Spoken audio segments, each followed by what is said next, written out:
Madame, monsieur, bonsoir et merci de nous rejoindre pour ce point de l'actualité. Au moins 10 Palestiniens ont été lâchement assassinés et d'autres blessés lorsque l'aviation sioniste a bombardé une maison à l'ouest du camp de Nusayrat dans le centre de la bande de Gaza. Selon l'agence de presse palestinienne Wafa, l'armée d'occupation sioniste a commis 10 massacres au cours des dernières 24 heures dans la bande de Gaza, faisant 82 martyrs et 122 blessés.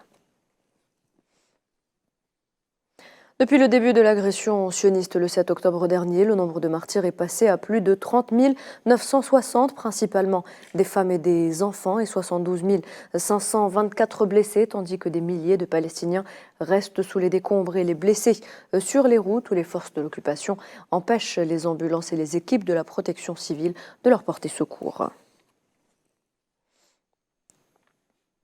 Dans le même dossier, l'Organisation des Nations Unies critique la proposition américaine de construire un pont d'aide au large de l'enclave palestinienne. Plus de 5 mois après le début du génocide sioniste sur Gaza, les Nations Unies n'ont cessé de répéter que seul l'acheminement massif et durable de l'aide par voie terrestre pouvait contribuer à atténuer la catastrophe humanitaire qui ne cesse de s'aggraver.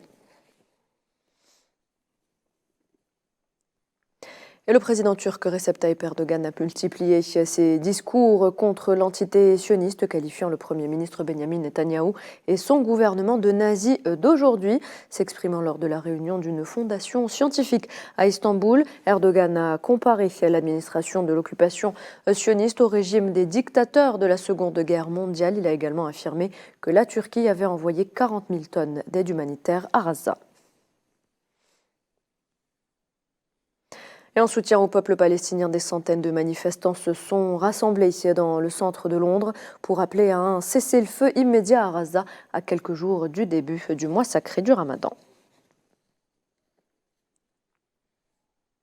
En signe de représailles, mais aussi de soutien au peuple palestinien, les Houthis, de leur côté, ont ciblé le navire américain Propel Fortune dans le golfe d'Aden.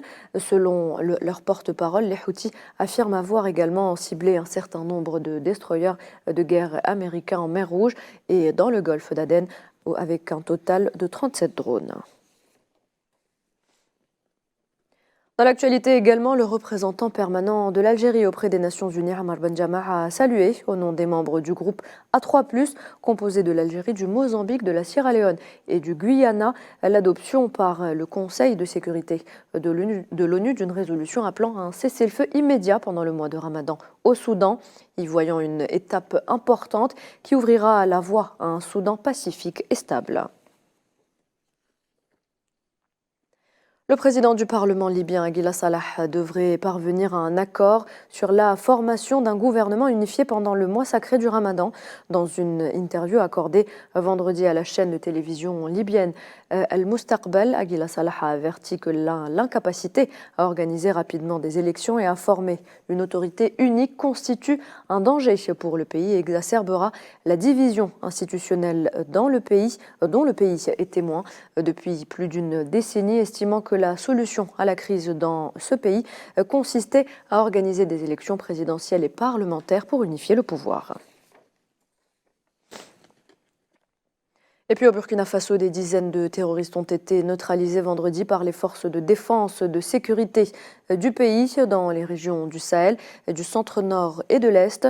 Selon l'agence de presse burkinabé, l'armée a éliminé le même jour plusieurs terroristes lors d'une offensive contre une centaine d'entre eux qui se dirigeaient vers Wamzouya dans la région du centre-nord du pays. Et puis au moins 6 personnes ont été tuées, dont 4 policiers vendredi par des hommes armés dans l'état d'Ebony au sud-est du Nigeria. Selon un communiqué de la police publié ce samedi, les assaillants, toujours en fuite, sont soupçonnés d'être membres du mouvement des peuples autochtones du Biafra qui milite pour un État séparé pour l'ethnie Igbo avec sa branche armée, le réseau de sécurité de l'Est. Et voilà, c'est la fin de ce point de l'actualité. Merci de l'avoir suivi. Je vous retrouve à 19h pour le journal de la rédaction.